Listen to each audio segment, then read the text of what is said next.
Alchemy United back in the building again. Missed me last week simply because we had a defeat to Stoic, which wasn't entirely down to us. As most of you know, we do a lot of work for the EFA, and last Sunday was no different. We were helping to put together a tactics form for the EFA website. And because I was trying to get all the options for that form, I was fiddling with the tactics in the Alchemy United page. And then there was a call from Inter where they wanted their tactics put in for the week. And we just messed everything up under the pressure. We did a save to go and log into the Inter account to do what they wanted us to do.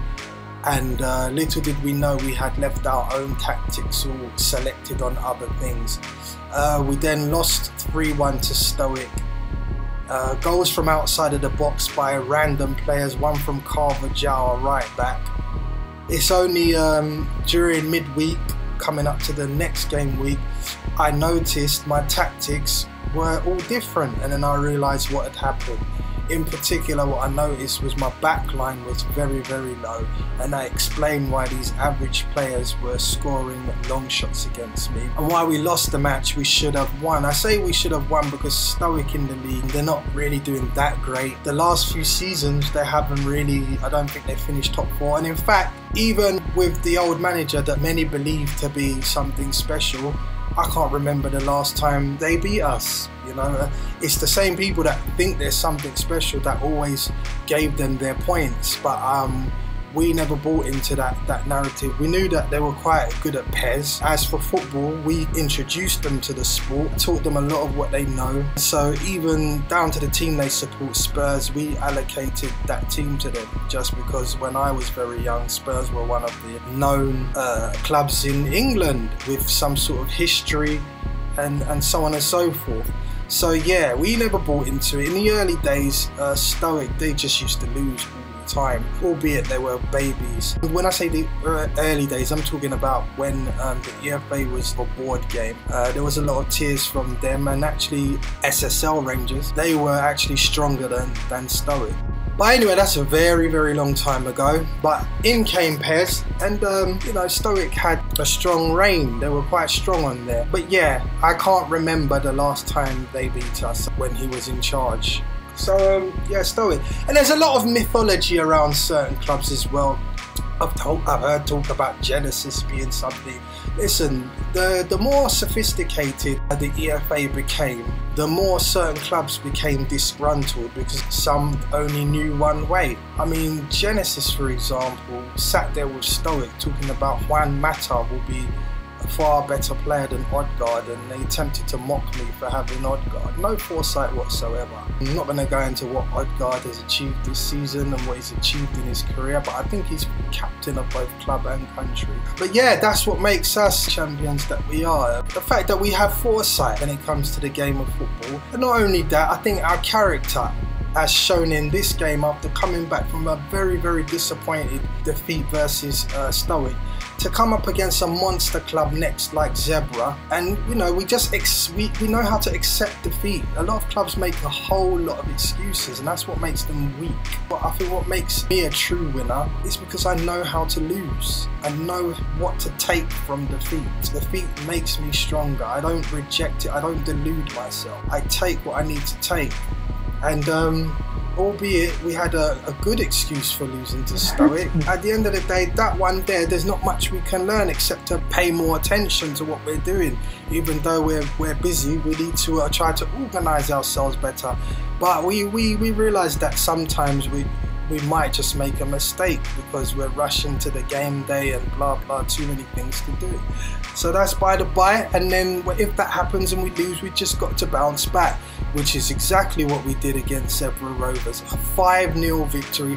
They've come to our ground. Perhaps they underestimated us. What we did all week, we had our formation on a certain formation. We know that as well as having great players, the manager is very studious and loves to win.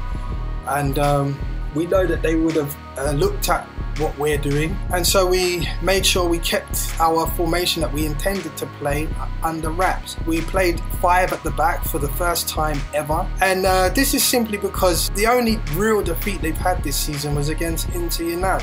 So I just thought, what is it that Inter Milan could possibly have to give him such a comprehensive victory over Zebra Rovers? Because it was 4-0. Looking at the players, in my opinion, I don't feel that Inter Milan players are particularly superior to Zebra Rovers. Like I said, Zebra Rovers is a monster club, not just tactically, but also, tactically on PES. It's still, the jury's still open in terms of FM, but they've never finished outside the top 4 in a few seasons that we've done. So yeah, you got to look at them overall. It's a monster club, like it says on their bio. They've, in every era, I think they've won things. So basically, we knew that we just needed to not let them know of this change, because they can respond well if they had the time. So we waited until the in-match screen. We even went into the dressing room. We waited until the dressing room before we changed our tactics. So even when it goes to the tactical meeting, we let our players even think that we were keeping a certain formation, so that Zebra wouldn't catch wind of what we were going to do. And then of course in the dressing room, that's when I changed the setup.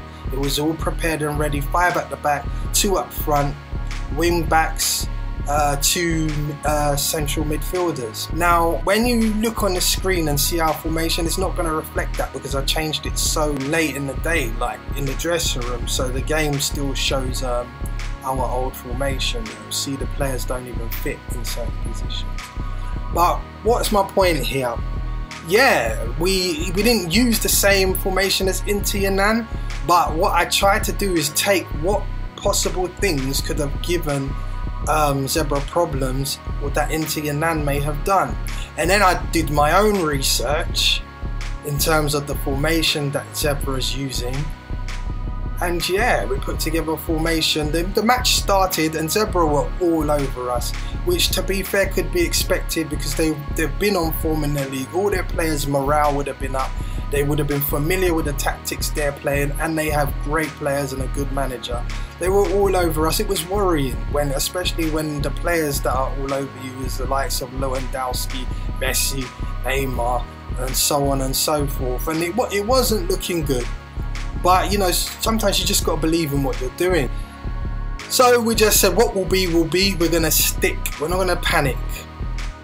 And then we started to get our few chances on what looked like counter attacks. But what I noticed is that those chances, they looked like they were easier. They were coming about quite easily. Anyway, to cut a long story short, because this looks like it's going to end up being a very long post-match, we won 5-0. And there's some things that we're really happy about. Paul Pogba, for example, we've dropped him for 1 or 2 games this season, because FM has done a really good job with Paul Pogba. He's got the flair, he's got the passing like no other, but then his work rate is poor. Like, it's really easy to leave him out of your team, and we have done this season and even won games without him, albeit he is our captain. And yeah, we had a go at him before this game and told him we would like to see more goals, funny enough. And he said, I hear you, boss, I'll start to try and be banging them in. Good management, because he's got 2 today. But obviously we changed our tactics, we changed our formation, and I think that suited him a lot. We gave him this Mazzala role, or however you say it, and it seems to suit him perfectly. And this is what I was touching on just a second ago. FM have done a very good job. You can easily leave him out of your team, but if you get him in playing how he wants to play, it seems he is like, he can win a match like no other midfielder can.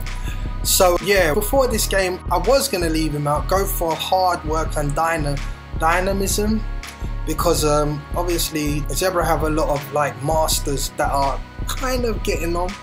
Marquinhos is fresh. It's a good choice at defensive midfield for them, I feel. But De Bruyne is probably at his peak, to be fair. But someone like Modric, maybe slightly past his peak. But anyway, that's by the by. So I was going to go for my most dynamic, because I thought maybe that's the only way we can get the advantage over them. But in the end, I had a mix: Kimmich, Bellingham, and then I replaced last minute Valverde, who's so dynamic, so quick, with Pogba. My reason was being, in real life, I would criticise any manager, any team that leaves Pogba out. And now I've left him out for 2 games. I said to myself, this is a massive must-win game.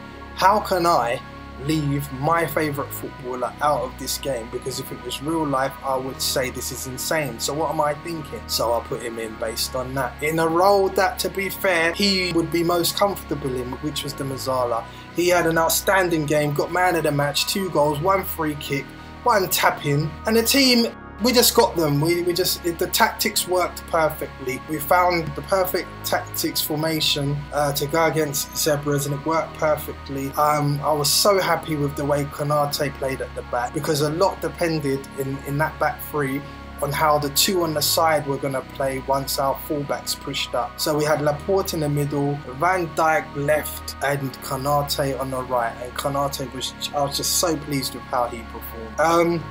Another great game by the very professional, responsible Joshua Kimmich. Obviously Mbappe starred, they just couldn't cope with his speed and skill, destroyed them.